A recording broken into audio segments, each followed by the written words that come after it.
Good bad ugly வெற்றிக்கு காரணம் விஜய் ரசிகர்கள் தான். ஒரு படம் நல்லா இருந்தா கூட அது அஜித் படம்ங்கிறதுனால அடிக்கிற ஒரு வழக்கம் இவங்கள்ட்ட இருந்துச்சு. அதே மாதிரி அஜித் ரசிகர்களுக்கு ஒரு விஜய் படம் அது எப்படி இருந்தாலும் நல்லா இருந்தாலும் சரி, நல்லா இல்லாட்டிலும் சரி, அடிச்சு துவம்சம் பண்ணிடணுங்கிற ஒரு மனநிலையோட வருவாங்க. இது ரெண்டும் ஜெய் ரசிகர்களுக்கு ஒரு கணக்கு இருக்கு. ஏன்னா நம்ம தலைவர் அரசியலுக்கு வந்துட்டாரு, இந்த நேரத்தில் இவங்களை எதிர்த்தோம்னா இவங்க ஓட்டு நாளைக்கு வராதுன்னு அவங்க ஒரு கணக்கு போடுறாங்க. இப்போ ஃபேன்ஸுக்கு ஒரு பக்கா ட்ரீட் படம், ஏன்னா ஃபேன்ஸை டார்கெட் பண்ணி பண்றாங்க. ஃபேமிலி ஆடியன்ஸ் அந்த படம் எப்படி கனெக்ட் பண்ண போகுதுங்க? எல்லாருடைய கேள்வியும் இதுவாக தான் இருக்கு. ஃபேமிலி உள்ள வருமா, ஃபேமிலி உள்ள வருமா, இந்த கேள்வியை கேட்காத ஆளே கிடையாது.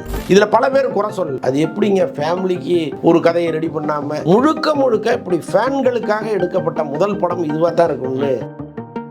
கலெக்ஷன் ரீதியாக வழக்கம் போல ஒரு போட்டி வரும். அஜித் விஜய் ரசிகர்கள் ஒன்று சேர்ந்துட்டாங்க. கலெக்ஷன் சண்டை இன்னும் ஓயலே சார். சில பேர் முதல் நாளே 500 கோடி வசூல்னு போடுவான், சில பேர் முதல் நாளே 100 கோடிமா. அதுக்கெல்லாம் வாய்ப்பு கிடையாதுங்கிறது அவங்களுக்கும் தெரியும். சும்மா ஒரு பரவசத்தை ஏற்படுத்துவோமேங்கிறதுக்காக போடுறது தான். பட் ஒரிஜினல் கலெக்ஷன் ஒருவேளை விஜய் இன்னும் ஒரு படம் பண்ணலாம், 70ஓட அதை நிறைவு செய்வோம்னு நினைச்சாருன்னு வைங்களேன். மக்களே அன்பு வணக்கம். இன்னைக்கு நம்மளோட வலைபேச்சு அந்தணன் சார் இருக்காரு. சார் வணக்கம். வணக்கம் நந்தா, எப்படி இருக்கீங்க? சிறப்பா இருக்கேன். ரொம்ப நாளாச்சு பார்த்து சார். நேத்திலேருந்து ரொம்ப சிறப்பா இருக்கேன். ஸோ குட் பேட் அக்லி வரவுமா? ஆமாம், எல்லா சேனல்லையுமே உங்களை பார்க்க இல்லைங்க, நிறைய பேர் கூப்பிட்டு பேச வைக்கிறாங்க. அப்படியே பேசிட்டே இருக்கமா, நண்பர்களை, பழைய நண்பர்களை நிறைய பேர் பார்க்குறோம். அது மாதிரி கலகலப்பாக இருக்குன்னு சொல்லுவார். என்ன sir, good bad ugly Ajith ரசிகர்களுக்கு சந்தோஷமோ இல்லையா, அந்தணனுக்கு சந்தோஷங்கிற மாதிரில சார் இருக்கு. உள்ளபடி அப்படி தானேங்க. அந்த படத்தை பற்றி பேசுகிறோம். ரொம்ப நாள் கழித்து ஒரு படம் தியேட்டரில் ஒரு பெரிய கொண்டாட்டத்தை அனுபவிக்குது. தியேட்டருக்காரங்களும் ரொம்ப நாளாக ட்ரை ஆகியோ, ஒரு பெரிய படம் வரமாட்டேங்குது, ஒரு நல்ல படம் வரமாட்டேங்குதுன்னு காத்துட்டு இருந்தாங்க. நல்ல படமாக இல்லையாங்கிறத தாண்டி ஒரு பெரிய படம் வந்துச்சு. எல்லாருமே ரொம்ப ஹாப்பியாக இருக்காங்க. தியேட்டர்கள் நல்லா இருந்தால் தானே எல்லாருமே நல்லா இருக்க முடியும் இண்டஸ்ட்ரி. ஸோ அப்போ அந்த சந்தோஷத்தை கொடுத்த அஜித்தைக்கும் நம்ம இந்த நேரத்தில் ஒரு பெரிய பாராட்டுகளை சொல்லித்தானே ஆகணும். ஆனால் கொஞ்சம் கால தாமதமாக சார். இந்த படம் ஒருவேளை பொங்கலுக்கு வந்திருந்தா ஒரு மிக நீண்ட இடைவெளியோட அந்த ஒரு லீவ் டேஸ் இருக்கு இல்லையா, அது ஒரு நல்ல இன்னும் பெரிய ஹிட். கட்டாயமாக அந்த பொங்கலே ஒரு கலகலப்பான பொங்கலாக மாறி இருக்கும். இப்போ வந்தது ஒன்றும் பெரிய லாஸ் கிடையாது.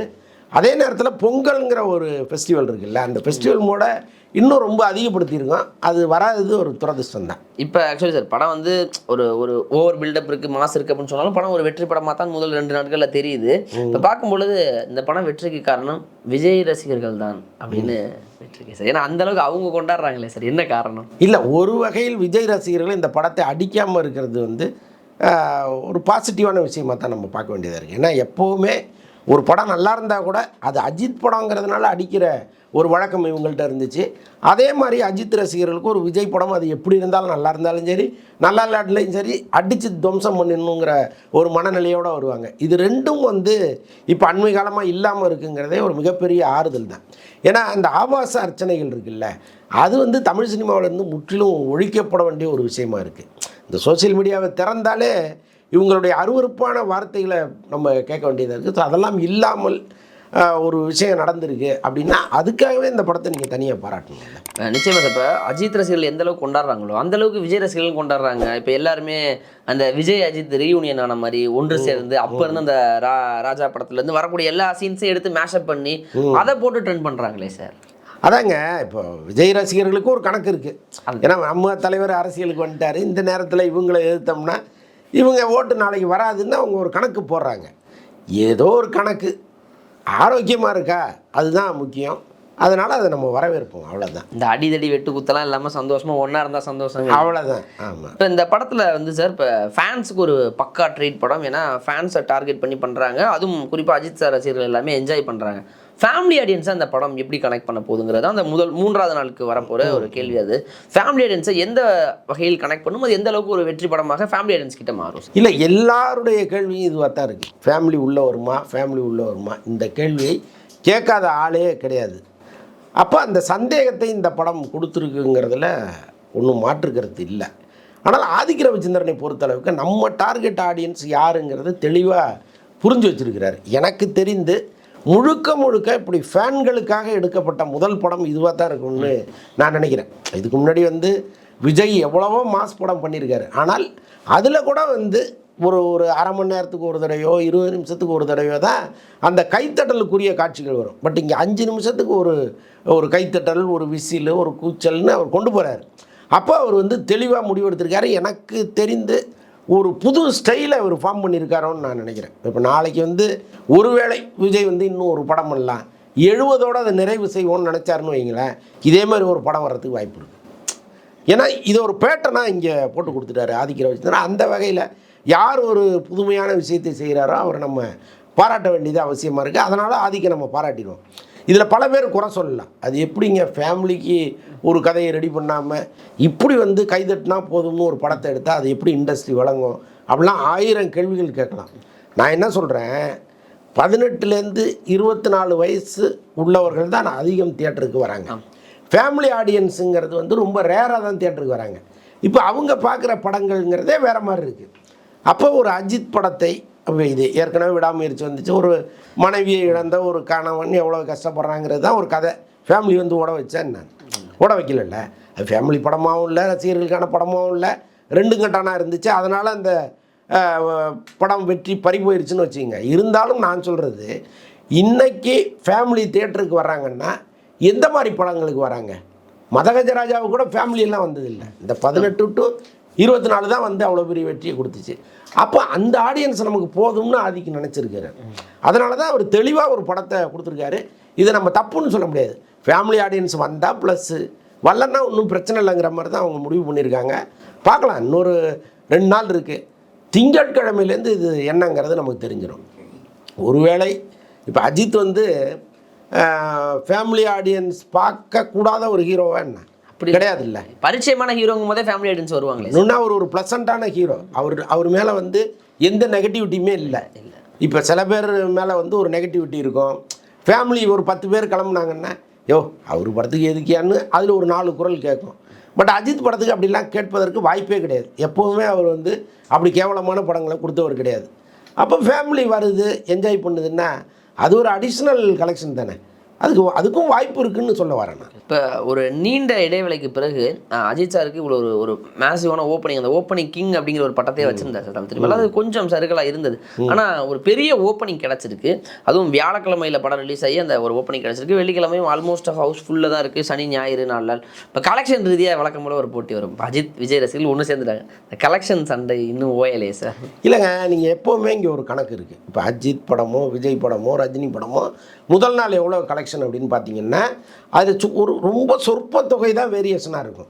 என்னென்னா இந்த தியேட்டரில் அதிக விலைக்கு டிக்கெட் விற்கிறதெல்லாம் நீங்கள் கணக்கில் எடுத்துக்கிட்டு அது அந்த வேரியேஷன் மாறும். இல்லைன்னா ஆல்மோஸ்ட் தியேட்டர் கணக்கு ஒன்றா தானே இருக்குது, டிக்கெட் கணக்கு ஒன்றா தானே இருக்குது. அப்போ எங்கே வந்து பெருசாக வேறுபடும்? இப்போ இந்த படம் வந்து விஜய் படத்தின் கலெக்ஷனை முறியடிச்சுதாருன்னா சில பேர் ஆமாங்கன்றாங்க. எங்கே முறியடிச்சிருக்கோம் அப்படின்னா சில ஏரியாக்களில் இந்த படத்தை வந்து டிக்கெட் 500 ரூபாய்க்கு விற்றுருக்குறாங்க. ஸோ அந்த மாதிரி ஒரு ஏரியாவில் அது கொஞ்சம் முந்திருக்கலாம். பட் தியேட்டர்னு பார்த்தீங்கன்னா ஆல்மோஸ்ட் ஒரு 850 தியேட்டர் 900 தியேட்டரு போட்டிருப்பாங்க. அதுதானே கோட்டுக்கும் போட்டாங்க. ஸோ அப்போ வந்து அந்த கணக்கு கரெக்டு தானே. ஸோ அதனால் வந்து முதல் நாள் கலெக்ஷனுங்கிறது ஒரு பிரமாதமான கலெக்ஷனாக இருக்குது. எனக்கு கரெக்டாக ஃபிகர் தெரியல, நம்ம வேணால் விசாரிக்கலாம்.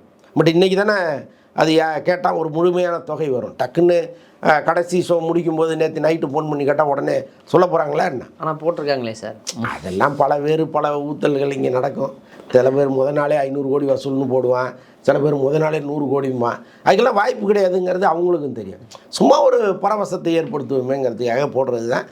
பட் ஒரிஜினல் கலெக்ஷன் வந்து நிச்சயமாக அவங்க திருப்திப்படுகிற அளவுக்கு ஒரு கலெக்ஷனாக இருக்கும். அதில் ஒன்றும் மாற்றுக்கிறதே இல்லை. இப்போ அஜித் சாருக்கு ஒரு டேரக்டர் பிடிச்சி போச்சுன்னா அவரோட அவரே வேணான்னு சொல்கிற அளவுக்கு ஒரு சலிச்சு போகிற அளவுக்கு ஒரு 10 படங்கள் பண்ணுறது கூட அவர் ரெடியாக இருப்பார் சார். ஏன்னா அந்த அளவுக்கு ஒரு பாண்டிங் உருவாயிடுச்சுன்னா. இப்போ ஆதிக்கு வந்து நான் உங்களோட ஃபேன் பாய் அப்படின்னு சொல்லி ஒரு படத்தை சொல்கிறாரு. அந்த படம் முழுக்க அஜித்தோட ரெஃபரன்ஸ் இருக்குது. எல்லா படத்தோட ரெஃபரன்ஸ் வைக்கிறாங்க.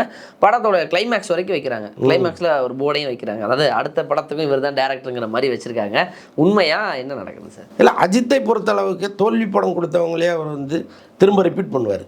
அப்போ வெற்றி படம் கொடுத்த ஒருத்தர் வந்து ரிப்பீட் பண்ண மாட்டாருன்னு ஏதாவது இருக்கா? இல்லை, நிச்சயமாக. இன்னொன்று வந்து அஜித் வந்து நம்மிடம் அந்த டைரக்டர் எப்படி நடந்துக்கிறாருங்கிறது ரொம்ப கவனமாக பார்ப்பார். என்னென்னா அவர் வேவ் லென்த்தோட கனெக்ட் ஆகி வரணும். அப்படிப்பட்டவரோட தான் அவர் ட்ராவல் பண்ணுவார். ஆதிக்க பொறுத்தளவுக்கு நீங்கள் வந்து சொல்லவே வேண்டாம். ப்ளூ பல்ஸ் போடுறாரு, அதுலேயே வந்து அவர் பரவசமாக தான் பார்த்துட்டு இருக்காரு அஜித்தை. அப்போ கட்டாயமாக அஜித் வந்து அவர் மீது ஒரு தனி அன்பு வைப்பதற்கு வாய்ப்பு இருக்குது. இன்னொன்று பேசிக்கலாகவே ஆதிக்க ரவிச்சந்திரன் வந்து ஒரு ஆட்டிடியூட் பர்சனே கிடையாது. இப்போ இதுக்கு முன்னாடி அஜித்தை வைத்து படம் பண்ண சிலரை நம்ம பார்த்துருக்கோம். அவங்க பாடி லாங்குவேஜ் பேச்சே வேறு மாதிரி இருக்கும். ஆனால் ஆதிக்க ரவிச்சந்திரனை பொறுத்தளவுக்கு அவர் எல்லார்ட்டையுமே வந்து ரொம்ப அழகாக பழகக்கூடிய ஒருத்தர். ஒரு திமிரு வந்து அவர்கிட்ட இருந்ததே கிடையாது. அப்போ அஜித்தை பார்க்கும்போது அவர் எவ்வளோ டவுன் டு எர்த்தாக இருப்பார். அப்போ அவருக்கு இன்னொரு படம் கொடுக்கணுங்கிற எண்ணம் ஆட்டோமேட்டிக்காக வரும். அதுக்கேற்ற மாதிரி இந்த படத்தினுடைய ஓப்பனிங்கு, ரசிகர்களுடைய கொண்டாட்டம், இது ரெண்டையுமே வீடியோ எடுத்து அஜித்துக்கு அனுப்பிச்சிட்டாங்க. அங்கங்கே வீடியோக்கெல்லாம் எடுத்து அவருக்கு அனுப்பிச்சிட்டாங்க. அங்கேருந்து அவர் பார்த்துட்டு ஆதிக்குக்கும் ஃபோன் பண்ணிட்டார். ஸோ அப்படிப்பட்ட சூழலில் எப்படி இன்னொரு படம் கொடுக்காமல் இருப்பார். ஆனால் நடுவில் தனுஷ்னு ஒருத்தர் வரார். தனுஷ் ஒரு வேளை பிரமாதமாக ஒரு கதையை சொல்லி ஒரு வெரைட்டிக்காக அதை பண்ணிவிட்டு அடுத்து ஆதிக்கிட்ட வருவோமேன்னு கூட அவர் நினைக்கலாம். அது எல்லாமே அஜித்தினுடைய முடிவு தானே.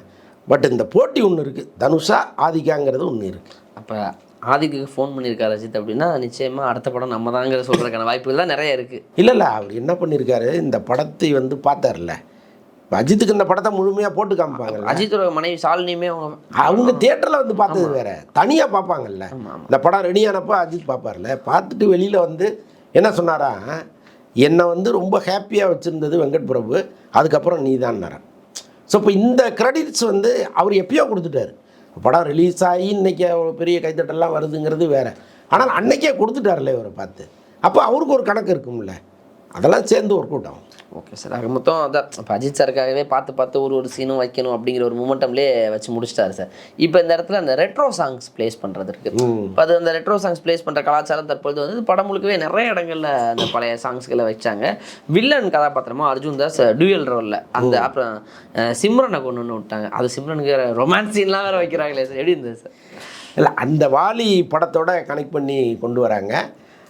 நிஜமாகவே அந்த போர்ஷனை நான் எதிர்பார்க்கல. படத்தில் சிம்ரன் இருக்காங்க, அவங்க ஒரு வேம்ப் ரோலில் வருவாங்கன்னு நம்ம நினச்சோம். பட் வாலி படத்தினுடைய மிச்சமாக அவங்க அங்கே நிற்பாங்க அப்படிங்கிறது ஒரு மாதிரி சர்ப்ரைஸாக இருந்துச்சு. பட் அவங்க உதட்டுக்கெல்லாம் அவ்வளோ குளோஸுப்பு தேவையில்லை, அது ரொம்ப படுபயங்கரமாக இருந்துச்சு பார்க்கும்போது.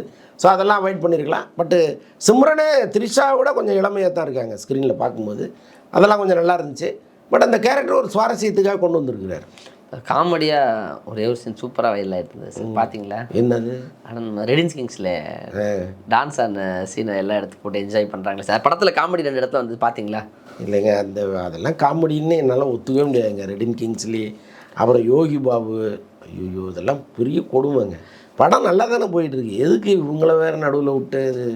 அதுதான் நமக்கு கொஞ்சம் உறுத்தலாக இருந்துச்சு. மற்றபடி எல்லாமே நல்லா தான் இருந்துச்சு படத்தில். Okay sir. ரொம்ப நாளுக்கு அப்புறம் இப்போ அஜித் சாருடைய படத்தில் அந்த பாடல்கள் இந்த ட்ரெண்டுக்கு ஏற்ற மாதிரி பாடல்கள்லாம் போட்டு முழுக்க ஸ்க்ரீன் பறந்து, ஐ மீன் திரையரங்கம் செதறட்டுன்னு கத்தினே ஒரு மாதிரி ஆடினே இருந்தாங்க சார் ஃபேன்ஸ் என்ஜாய். அதை பார்க்கும் பொழுது எப்படி ஒரு ஃபீல் இருக்குது. இதே மாதிரியான படங்களை தான் அஜித் அவர்கள் தொடர்ந்து இதுக்கப்புறம் நடிப்பாரா? இப்போனா இப்போ விஜய் அவர்கள் சினிமாலேருந்து விலகிட்டார்.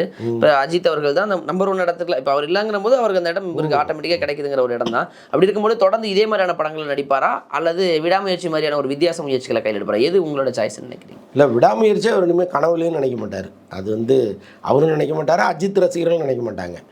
ஆனால் நம்ம ரசிகர்கள் எதை எதிர்பார்க்குறாங்களோ அதை நம்ம கொடுக்கணுங்கிற எண்ணம் நிச்சயமாக அஜித்துக்கு இந்த சம்பவங்களுக்கு பிறகு வந்திருக்கும். ஏன்னா உங்களுக்காக உயிரை கொடுக்கறதுக்கு ஒருத்தன் தயாராக இருக்கேன், நீங்கள் அவனையே குறைந்தபட்சம் சந்தோஷப்படுத்தக்கூடாது. அதுதானே இங்கே அதில் ஒரு நல்ல கதையை ஒரு பேக்ரவுண்டு வச்சுக்கிட்டு, அதுவும் கதையும் அழுத்தமாக இருக்கணும், அதே நேரத்தில் ரசிகர்கள் ரசிக்கும்படியாகவும் ஒரு படத்தை அவர் கொடுக்கணும்னு நினச்சாருன்னா அது படம் பெரிய ஹிட்டாகவும் ஆகும், எல்லாருக்கும் ஒரு சாட்டிஸ்ஃபைடாக இருக்கும். ஸோ அதெல்லாம் அஜித் பண்ணுவார். ஒரு ட்ரெண்ட் செட்டரை உருவாக்கியிருக்கிறார் ஆதிக்குன்னு தான் நான் பார்க்குறேன். ஏன்னா இது வரைக்கும் இருந்த ஸ்டைலை முற்றிலுமாக மாற்றி இது கொஞ்சம் நல்ல வழியாக இருக்குது, இந்த வழியில் போங்கன்னு அவர் சொல்லியிருக்காரு. முடிவெடுக்க வேண்டியது அஜித் தானே. Okay sir. நிச்சயமாக இப்போ அஜித் அவர்களுக்கு இந்த படம் ஒரு பெரிய வெற்றி படம் போது ஆதிக்குக்கும் வெற்றி படம் தான். ஆமாம், ஆதிக்கு அஜித்தோடு சேர்கிறாரா அல்லது அஜித்தோடு சேரவில்லை என்றால் யாருடன் சேருவார்? அதான் நடுவில் தனுஷ் ஒருத்தர் போட்டியாக இருக்காருன்னு நான் சொல்லியிருக்கேன். தனுஷ் இந்த மாதிரி ஃபேன் பாய் மூமெண்ட்லாம் ஒரு படம் எடுக்க மாட்டார். அவர் எடுத்தாருன்னா அஜித்துக்கு அது வேறொரு பேரை கொடுக்குற அளவுக்கு இருக்கும். அந்த மாதிரி ஒரு படத்தை அஜித் நடிக்கணும். அது ஃபேன்களுக்கும் பரவசத்தை கொடுக்குற படமாகவும் இருக்கணும். அதே நேரத்தில் அந்த படத்தில் எங்கே அஜித் அடிப்பாருன்னு வெயிட் பண்ணிகிட்டே இருக்கும்போது அவர் இறங்கி அடிக்கிற மாதிரிலாம் காட்சிகளை வச்சிங்கன்னு வச்சிங்களேன், அது வேறு மாதிரி இருக்கும். பட் தனுஷ் படம் அப்படி தான் இருக்கும்னு நினைக்கிறேன் நான். அது ரஜினிக்காக பண்ணப்பட்ட கதைன்னா அப்போ அது டோட்டலாக கமர்ஷியலாக தானே இருக்கும்.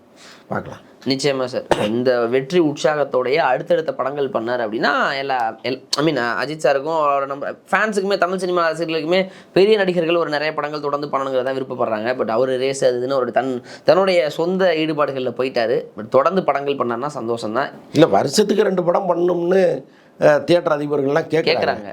ஒரு 2 படமாவது பண்ணுங்க சார்ன்னு கேட்குறாங்க. அதை கருத்தில் கொண்டு அவர் செஞ்சால் நல்லாயிருக்கும். ஓகே சார், பொறுத்து வந்து பார்ப்போம். நேரம் கொடுத்ததற்கும் பதில் கொடுத்ததற்கும் நன்றி சார். நன்றி.